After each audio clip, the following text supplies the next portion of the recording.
చూడు శ్రీకాంత్, జరిగిందేదో జరిగిపోయింది. ఇప్పుడు మనం కాంప్రమైజ్ అవ్వాలి, తప్పదు. వీళ్ళ మనిషి చక్రం పోలీసులు ఇన్ఫార్మర్ గా మారాడని తెలిసింది. అందులో నీకు హస్తం ఉంటే ముందుగా ఒప్పేసుకో, లేకపోతే తర్వాత చాలా ఇబ్బంది పడతావు. అసలే ఫ్యామిలీతో ఉన్నాడువి. నీ మంచి కోరి అడుగుతున్నాను, ఒకసారి ఆలోచించుకుని చెప్పు. సార్, రాజుకి యుద్ధం అవసరం, యుద్ధానికి కత్తి అవసరం అని మీరే అన్నారు. నాకు రాజులన్నా కత్తులన్నా భయం సార్, అందుకే వాటికి దూరంగా ఉంటున్నాను సార్.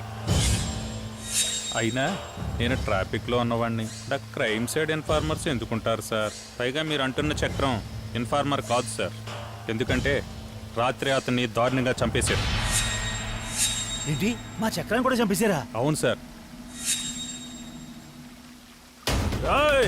నాటకాలు ఆడుతున్నా కొడక, నువ్వే చేస్తావు, నాకు అర్థమైందిరా. వదిలే, వెనక్రా, కూర్చో.